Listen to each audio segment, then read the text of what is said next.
Meka. Hey guys, how's it going? I'm doing great. How about yourself? I'm fantastic. Good. Were you able to get in here and tool around a little bit? Yes. Or did it? Okay, great. Yes, I was. I was able to, as a matter of fact, I might put my headset in so I can hear you guys better. Yeah, I got in and I was just able to tinker with the settings to make sure it looked right. It definitely probably won't be a smooth transition to my LinkedIn, but it's there.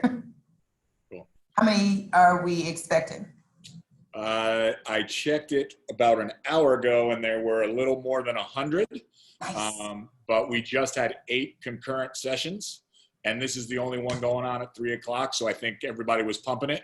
So I think we're going to get a pretty strong number. Good deal. Good deal. I was, there's going to be some interesting stuff that they should see. I found some checklists and things, so I'm excited about it. Well, cool. So just so that you know, right now, students are already in the session and can see and hear us. Hi, guys. We won't. All righty, so let's find out who I am. Meka Turner. I have known Jeff, as he said, for a long time. And I did appoint myself to be one of the head interns when I first got there. It just, in my eyes, it was going to streamline a lot of processes, okay? And someone to get things done and leave the emotion at home. So that was the fun part. I have a bachelor's in journalism, communications, mass media, and I have a minor in journalism and English, and my master's degree is in new media and marketing.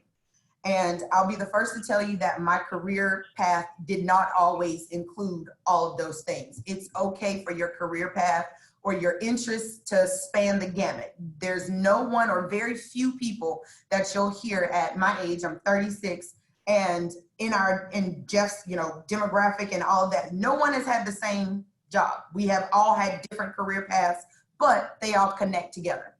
So, and it's hard for me to even say just because I feel like I'm in your age bracket, but I'm clearly considered a millennial, which I think is just wrong. Anyway, so my speaking background. You can call me grandpa, it's all right.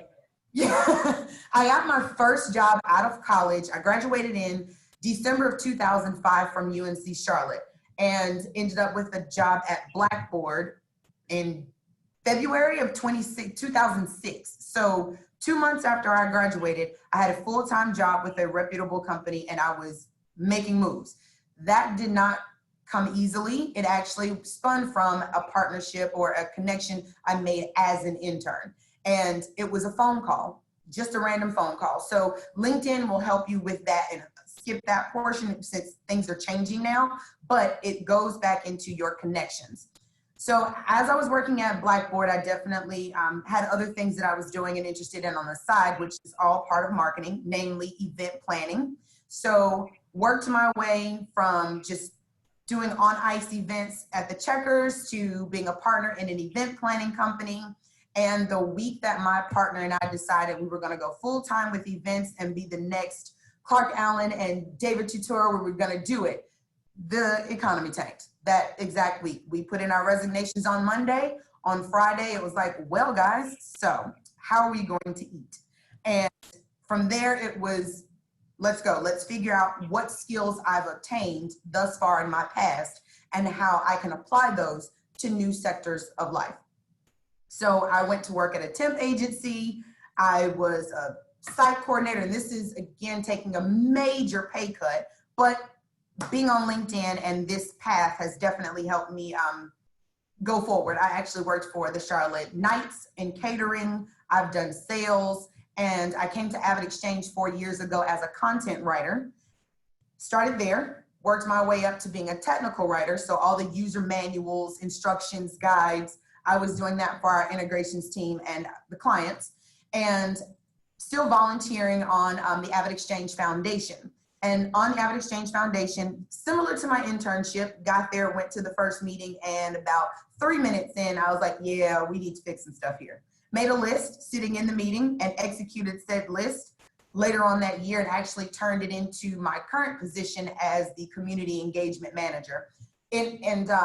With this position, I'm a marketing specialist as well. So that's a good thing. I'm a jack of many trades and I can do a lot of things which are part of marketing. So I'm able to fit within the whole team on different levels. But my primary focus is community engagement.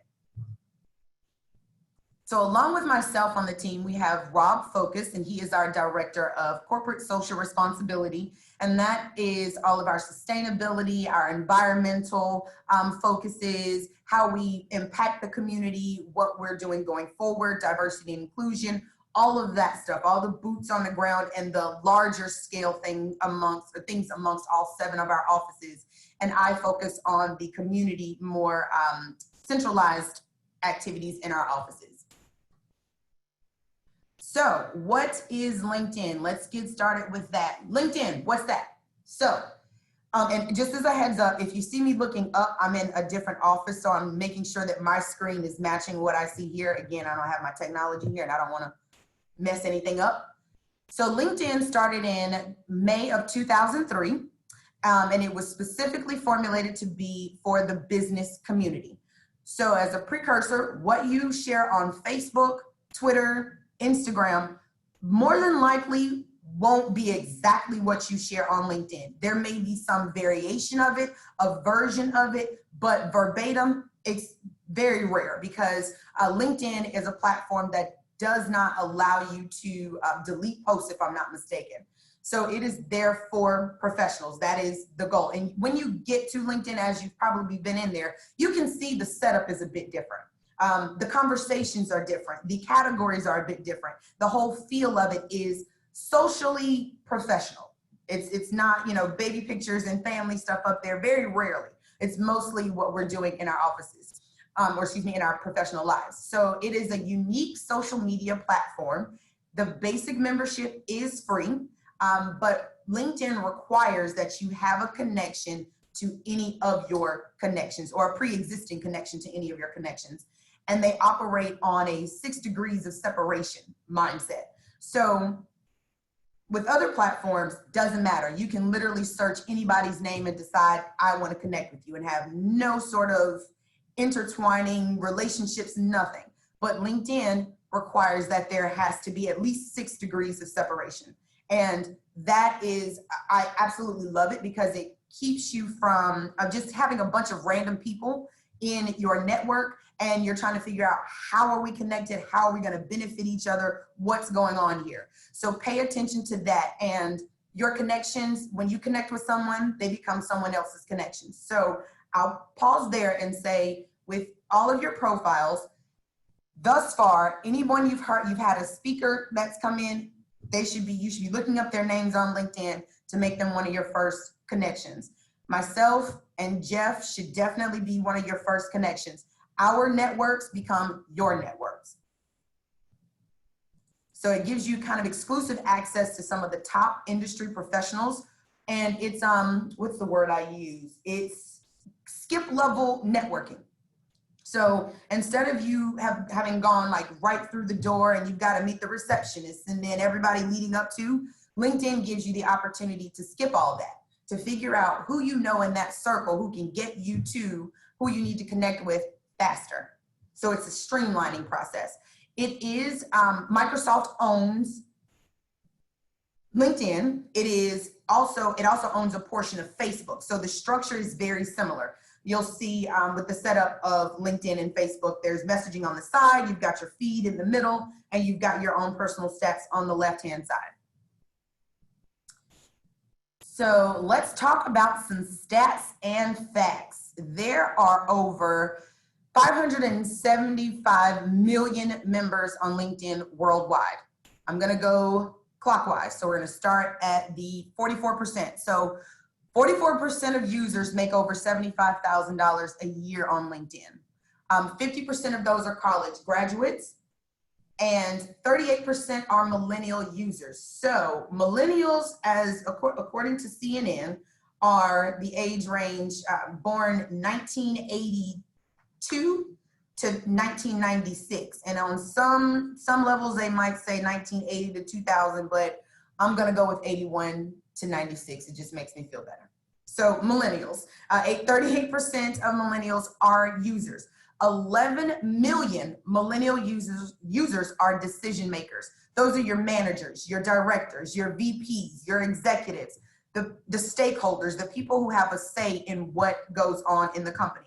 Now, don't discount those who don't have the manager title. That doesn't mean that you aren't a decision maker. Some of the most influential people don't have those titles, but just as you're going along and looking at your demographic and your competition pool, just remember that number.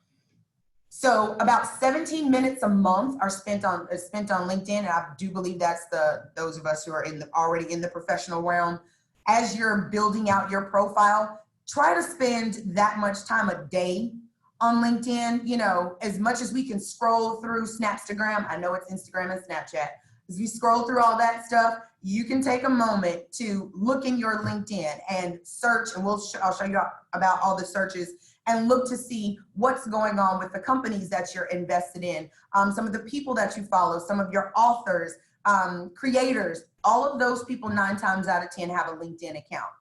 And I wanted to draw attention to one number here at the top, which is the 44% in the overall income. I understand as high school students and as college students, money is a factor. No one wants to work for free. Everybody has bills. I definitely have $100,000 and some odd thousand in student loans, but it's all worth it. So when you are looking for your next career, money should be a factor, but it shouldn't trump your passion. I've definitely worked in jobs that have paid me well, and I loathed going to them. This position that I'm in now, that I've helped create and fostered, love what I do. The money is a bonus to me at this point because I get to be interactive and work with the community. So when with that $75,000 a year, that is the median national household income. That's not the family income. So this 75K is over the median individual household income of $63,688. The family income for 2020 was $78,500. So just as an individual using LinkedIn, you have the potential to almost exceed or meet what the family income is, and that's with a two-person household. So from here, we've got all the stats and stuff, and we know what we're looking towards. And in the US alone, there are 133 million users. So we're adding to that number. So out of 133 million people, I'm pretty sure there's some great connections out there and some opportunities. So from here, we're going to talk about the 8 essential steps to creating your profile. And it's pretty lined out, or as you see it in LinkedIn. We're going to start with the introduction. That's the first thing you had to put in when you started your account. You've got to tell us who you are. Your header, profile picture, the headline, summary, and you need to create a dynamic summary if you can, something that's not too artsy and too over the top so no one knows what you do, but capturing, not just your, which is what I previously had, which is your position and your company. Make it a little more, give it a little more razzle dazzle. So then you have your articles and activities. That is what you've been involved in, anything you've published. Step 4 will be to enter your experience. Then we go on to education. At step 5, your licenses and certifications, and we'll talk about LinkedIn learning in that area. The accomplishments, and step 8 is the most important, and that is to keep updating. So what's first? Your profile. So on your profile, you have a header, your profile picture, a headline, and your connections. So Jeff, quick question. Did you guys ask everyone to do a profile picture or just set up the LinkedIn account if you could? I remember last year they did headshots, right? You're on mute. We provided headshots for everybody last year because we were physically here on site, but we've not given them any instruction with LinkedIn thus far. So, most people probably do not have one at this point, other than the other panelists who, are either high school or college students who've already done it. Okay, cool. So with the header, Again, it is optional, but it does draw attention to your profile. Canva, if you ever used Canva, they have some pretty neat templates under there, but keep it simple. Your profile picture is one of the most important parts of your profile. People want to know who they're talking to. It's a matter of putting a face with a name so that they can address you properly, and makes it more personal. So it doesn't have to be a professional headshot. Most of them are, but doesn't have to be professional. Selfies are okay, that's fine. But let's avoid the ones where you're in your bathroom like this. With these selfies, not those. Make sure you have a friend to take your picture head on, and so that it gives you more of the top of your head to maybe the mid-waist length, and you have the ability to crop that. Avoid group photos. I have definitely seen group photos on LinkedIn. It's hard to tell who you are in the picture, who's actually reaching out to me. So avoid group photos. Also, so as high schoolers and college students, your middle school picture, it's not gonna work. You don't look the same as you did in middle school. So your 8th grade photo might have been the best one you've taken. That one's not gonna work. We've got to get you a new one. College students, your senior photo should not be your profile picture. You are not that person anymore. You have evolved. You are growing into a professional. So make sure you have a headshot, if any. The headline on your account is basically, it's often your current position, but again, use keywords on what you are looking to do. So you can create a brief summary of that. And as you see on the example under his, it says facilitator of modernization of education. That basically tells you who he is. Quick, sweet, to the point. He studied applied mathematics at the University of Tennessee. Gave you something very, very, very unique, but it stood out. And he's also a PhD student. If you are going for something in that realm, so if it's BA student or pursuing a BA, master's student, PhD student, lead with that so that the companies know, or the person knows exactly what space you're in and how they should speak to you. All righty, let's see here. So your connections, as you see on the screen, his connections are 500. You'll see that. With LinkedIn, I love the fact that they don't tell you your number of connections after 500. It just will say 500 plus. So there's no way to compare. You can look in there and see exactly how many you have, but if I'm looking at just at the surface level, it's not a popularity contest. So I can't look at a company and say, oh, well, this VP over here has 13,000 connections, and this VP over here only has 6,000. So I'm going to talk to the one with 13,000. Her 13,000 connections may not be as valuable or as impactful as the other person with 6,000. So it's not a popularity contest. They, if it's below 500, so you'll see 499 connections or 313 connections or 7. But as soon as it hits 500, you won't see the exact number unless you actually select it. So as you're going through profiles, be selective of who you connect with. Okay, everybody on here isn't as professional as we would think. There are 133 million people. So admittedly, I've gotten some aspiring rappers and just dog groomers with wanting help with starting a company. I've gotten all kinds of random campaigns. Someone reached out to me for an internship, and they were from, oh, where were they from? I think it was Greece, and they needed it was just some strange stuff. So before you just click accept, read the person's profile. It's okay to go look and see exactly what you're getting yourself into, because your connections, again, become their connections. Yes, you can remove people going forward, and as you're, cleaning up your LinkedIn, you're not forced to stay friends and family and connected to somebody, unlike Facebook, where they want to tell everybody you're related. So the next step is creating a dynamic summary.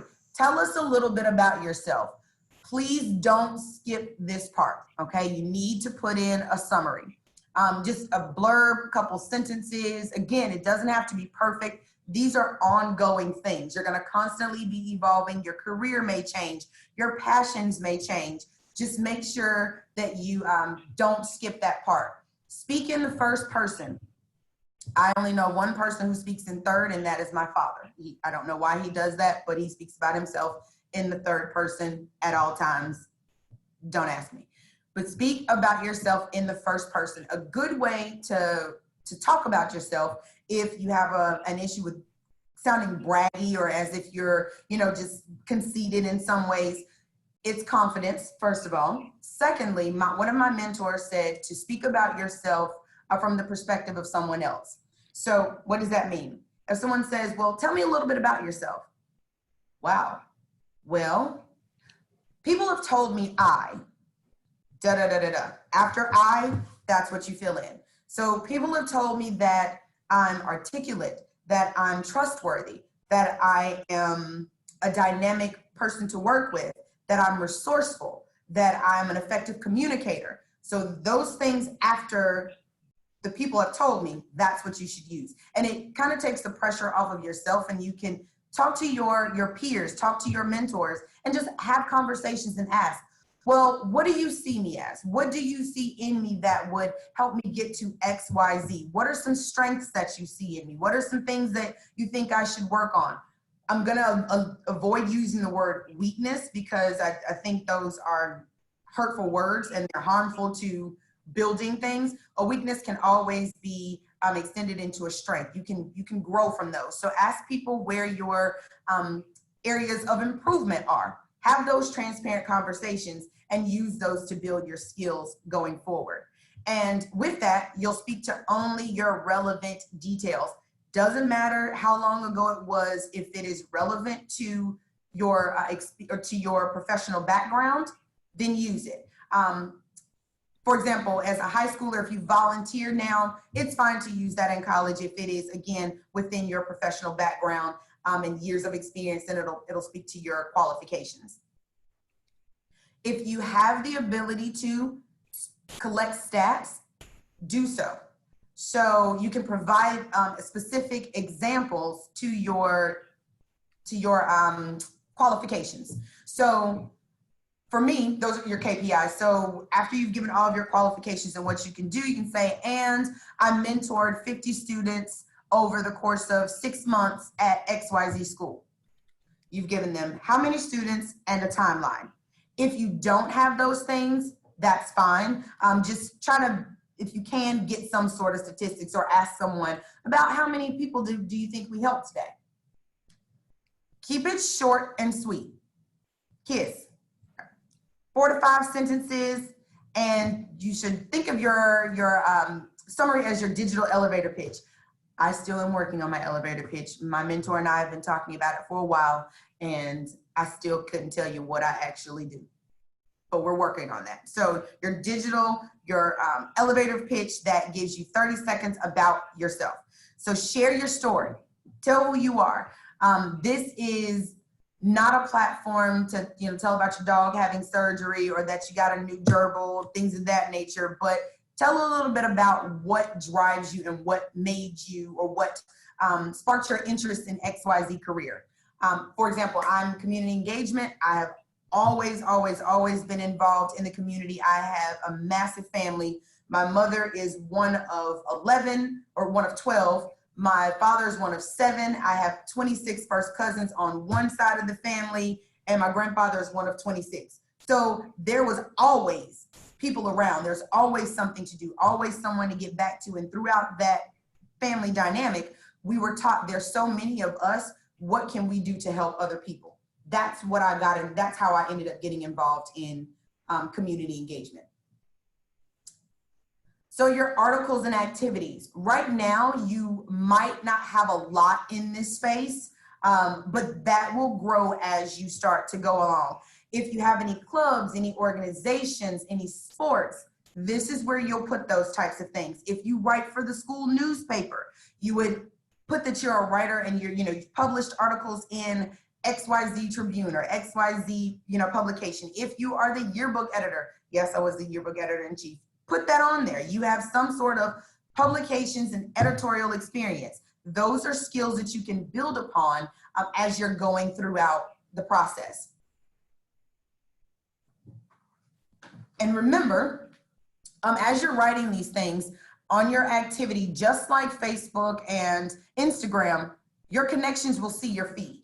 I'll show you later how to change what actually shows up, but everybody can see what's on your feed. Your shares, your hashtags, your interactions, and all of that stuff. So that's why we wanted to tell you to keep it professional. Again, it's not, you know, just super buttoned up professional, but you want to make sure that your interactions are within that realm. So your expertise, consistency, relevance, less being more, you're going to paint a picture and update often. Those are 5 things that are very helpful to your experience. Keep it, consistent. What is your specialty? As I've told you before, my career, and I'll show you my LinkedIn profile, my career has gone kind of like this in ebbs and flows, and it's been all over the place. Again, I worked in, I was a temp at a healthcare facility. I worked in Blackboard as a workshop facilitator and trainer, and then I had an event planning company. Those 3 things don't sound like they mix at all, but they do. One keyword, customer service. All of those things, I was in front of people. I had to deal with personalities. So paying attention to keywords, that's what's going to connect all of your employment and activities together. And then from there, you'll be able to see, okay, well, what's my specialty? What's the common thing that's happening here? So with that, customer service can also go into leadership skills. So if you've held any offices in any groups, that's leadership skills. Relevance. How does this particular position, job, or post apply to my goals? If it was, you were landscaping, but you want to be a surgeon, I can figure out how to make those work because of precision, but unless you were with scissors on the edge of the lawn, making sure you cut straight across each blade of grass, that's gonna be a little tough.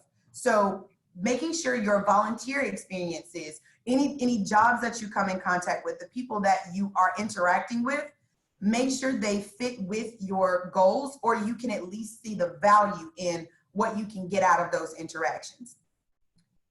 Less is more. And why is that important? Only put what's on there, what's important on there. Because again, your resume can end up being 4 pages long. So again, less is more, but make sure they fit into the categories of relevance and consistency.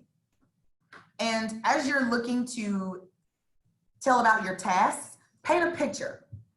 What did you do there? What did you learn there? What were the outcomes of things that you did? A lot of times we just want to list the tasks that we did without putting action items to them. So it's, customer service representative and answer telephones and help clients with processing invoices. Well, that's kind of basic engineering. Instead, you would pull out more dynamic sentences. Maintained a call log of 30 calls a day and helped patients with 3 applications per whatever. You would put those types of things in there.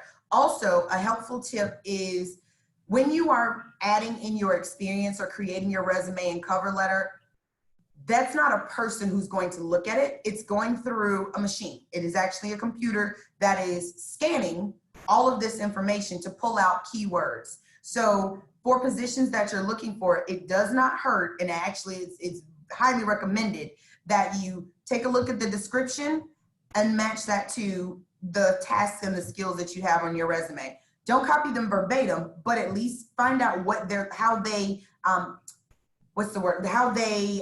communicate their ask. How do they specify what your job description, what your responsibilities will be, to make sure that matches with what you're doing. There's nothing wrong with that at all. It actually puts you a little bit at the top of the algorithm.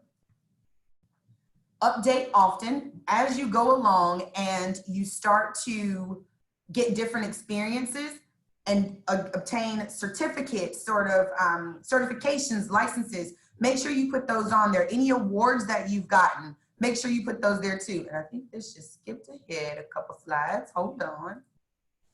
Yeah, okay. Make sure you add those in as well. Okay. Let's see here. Next slide is going to be your education. So as everybody is still in school right now, your degree and your classes and your concentration, those are things that you should put in your education, because again, those go towards your professional goals.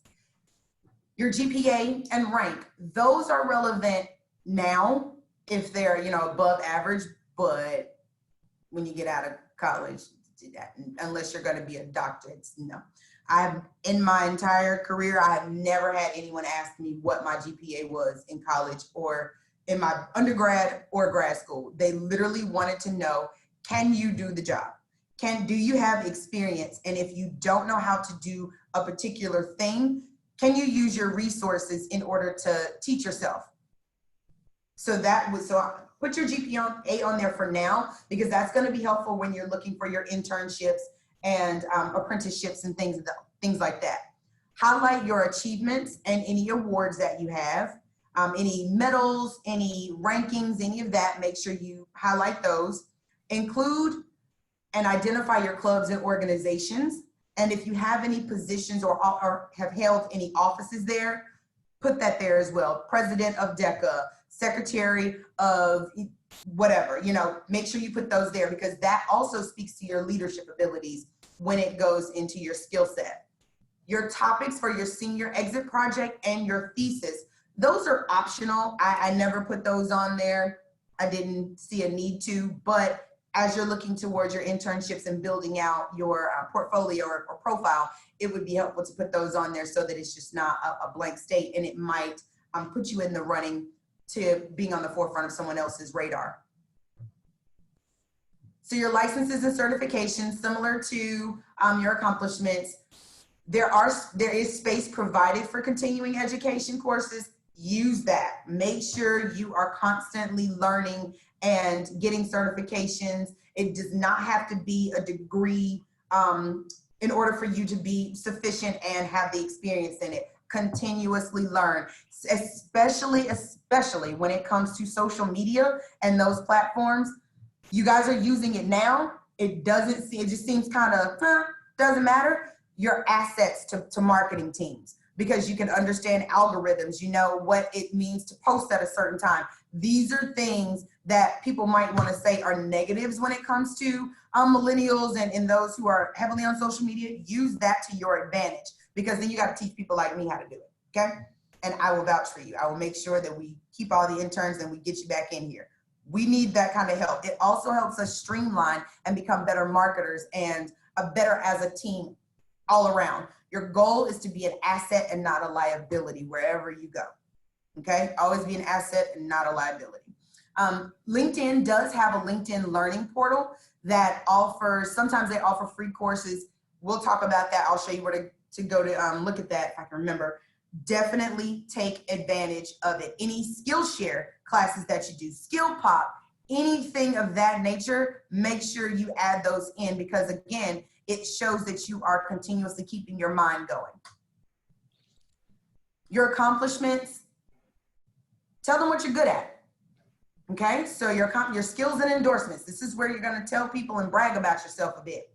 So skills and endorsements, tell everybody what you're good at. Tell us what you like to do, whether it's accounting, project management, note-taking, any of that. Tell us what you're good at. Then you ask people for recommendations.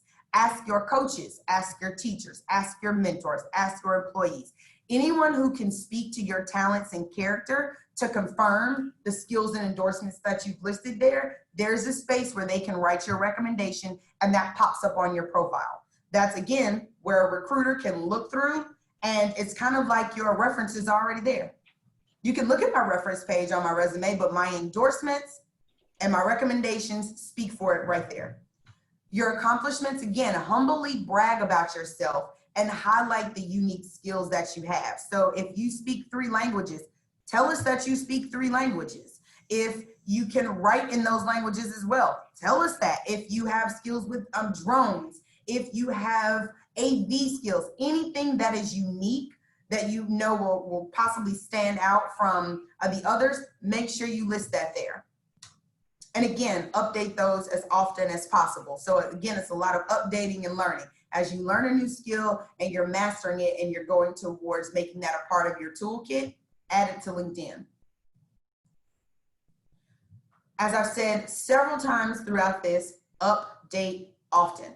Check your account at least twice a week as you start. I have the mobile app on my phone as well, so I get notifications on my phone. I get them in my email, and I also might pop it up and leave it up on my computer as I'm working throughout the day. So as you're starting, make sure you check your account twice a week and respond to any correspondence and requests. For example, after we finish this program, if I'm not mistaken, you guys are going to get a certification. When you get that notification, respond to it. Say thank you to whomever sent it to you, and you save that and immediately go and upload it to LinkedIn, and that can go under your certifications. From there, that's what helps you get your endorsements. And again, Jeff and Pat and the team are connected to everybody, okay? 6 degrees, everybody. Make sure you put that there. The algorithms are a thing on all social media platforms. We know this. So keywords are going to be flagged. Make sure you use your hashtags, keywords, and make note of any opportunities and details with qualifications. So as you're building out your profile, use buzzwords. As you're creating your cover letter and your resume, use those words from the descriptions or the job descriptions that you're looking for. For example, if you want to be the director of community engagement one day, I'll just use that. Instead of me looking at community engagement manager positions right now, I should be looking at the director of community engagement management. So when it says the qualifications, I need to compare what I currently have to what they're asking for. If there's anything there that I don't have, that's my starting point. Let's go figure out how I can obtain these skills. All right, do we need a break? Everybody good so far? I can't see the chat, so I just want to check in real quick. We're good? All right, cool. So the next piece we're going to talk about is, actually, I think I'm going to pause here and actually go to my LinkedIn so you can see what we just talked about, and I'll come back to the privacy settings because that's where the fun happens and you can limit who sees what. So let's see if I can do this transition as smoothly as possible. And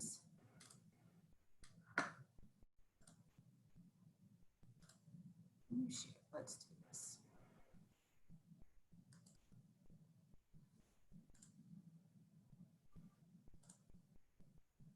Okay. Let's see here. Can you guys see my screen, or is it still the privacy, or do you see my LinkedIn? We can see it. You can see it. Okay, cool. I could also see you got to clear your notifications, Meka. I do. I left those there on purpose. So in LinkedIn, my profile, when you first log in, it's gonna take you to the homepage. So from here, as we just talked about, you've got all of your sections essentially.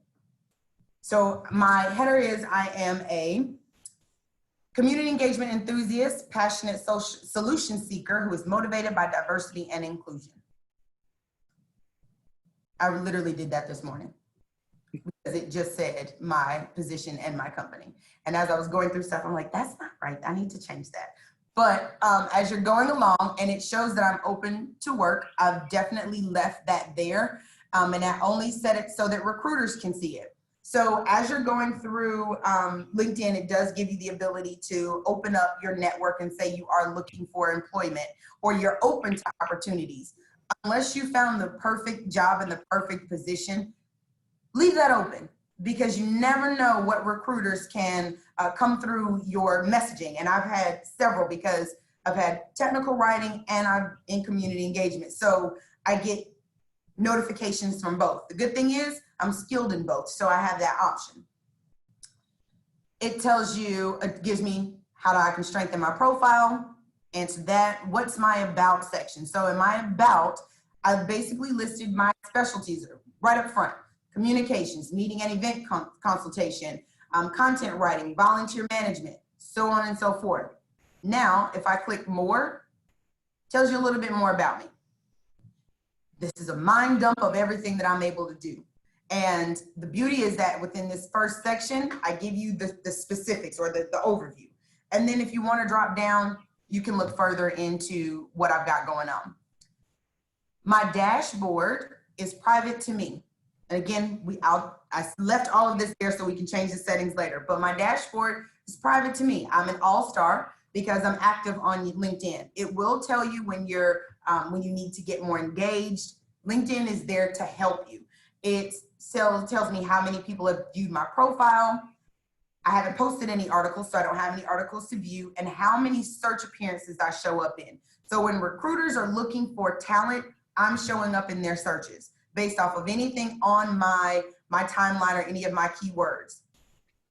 I had the option, they launched something on LinkedIn called Career Advice, in which you can participate in platforms, and there are up and coming industry professionals who are looking to either get in the industry or just looking to reconnect or find out more tips on how they can be better. That's what we've got going on here. The activity section, just as it is. Experience, that's all of my experience there. My education, licenses, this is where you would add all of these things. Volunteer experience, so as you see, it's in order of how it's supposed to be. My recommendations, I worked with JDRF, so I've given 2 recommendations and I've received 1. And accomplishments, again, all of these things are there. If I check my notifications, thank you, Jeff, it'll show me all the things that are in my platform. So all of my connections, anybody who I've been connected with one of our VPs, our execs for a year. I shared a post from my company. Jeff shared a post. So all of the activity and the notifications from my connections and things that I've done are listed here. Messaging. In this bottom corner, this is where all of your connections or people can talk to you. So recruiters will send you in mail, and this is a premium service that is available every so often. It's available free. So I would definitely employ you to take advantage of that, because it allows you to send messages and emails directly to a person on LinkedIn. So if you were talking to the director of internships, you definitely can send them an email. And you have the ability to respond to everybody here. All righty, everybody good? Makes sense? Okay, cool. So from here, we're gonna go back to our home section. And on this home page, this is my feed. So this is where everything is. And then I'm gonna click on my network, because I have 8 notifications here. So in this space, as you can see, I've already gotten some new people to connect with, which is great. So in this space, now I can see who all is here, and you just simply go through and you accept. So at the end of this, I should probably have about 80 some odd more requests in here, okay? And this is where, and again, you can see who does what. So you accept, and then you can connect with people and you can have conversations. And this is where you're building out your network, okay? So pay attention to your notifications. And again, you can set this to go to your LinkedIn, to your email as well. All right, so we're gonna go back to our privacy, and I'm gonna probably end up speeding through this, and I apologize. I'll send you the deck as well. So the privacy settings, while we're here, I'll just go right into it. So underneath your profile picture on the left-hand side, you have something that says settings and privacy. We can click settings and privacy. And this is where you can lock up your account, essentially, okay? You don't want everybody to see everything, or you might not want anybody to see anything at sometimes, or you might want to just go lurk a little bit and search people's profiles in private mode. You can do that too. So in this area, you have the ability to edit your profile picture, and then you can change your email address. This is where you'll put the default email address that you want your LinkedIn notifications to go to. So any of the job alerts that you've set up will go to that we'll go to that email address. Who can see your connections? So if we click here, because again, everybody I'm connected with, I can see, if they don't have this changed, they can see all of my connections, okay? But you can choose to see who sees what. So who can see my connections? I can change that to only me.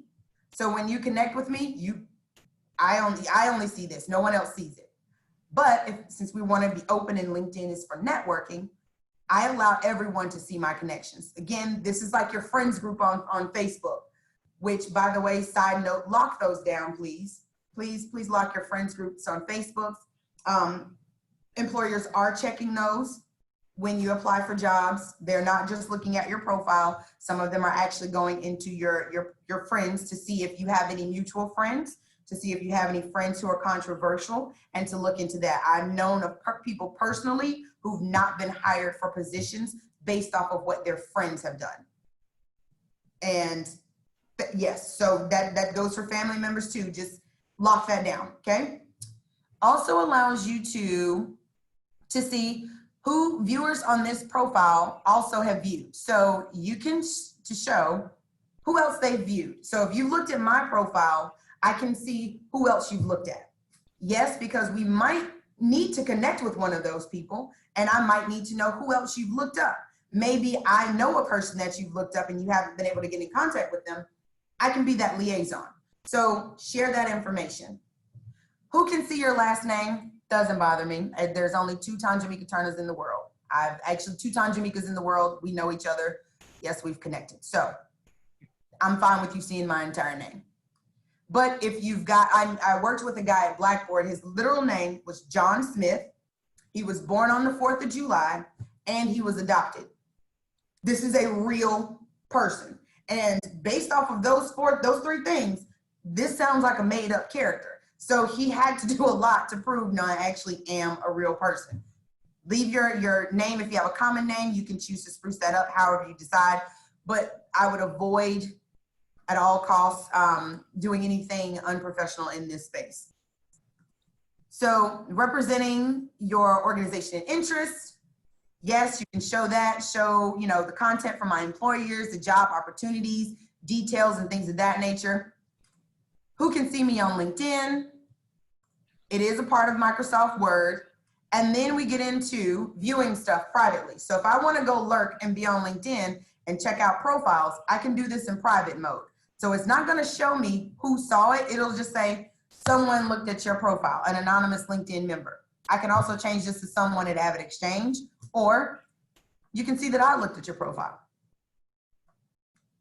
Stored viewing options. So just take a look through this area in order to change any preferences. I would suggest going in here and shutting down some things to make them private and opening up others like your contacts and stuff like that.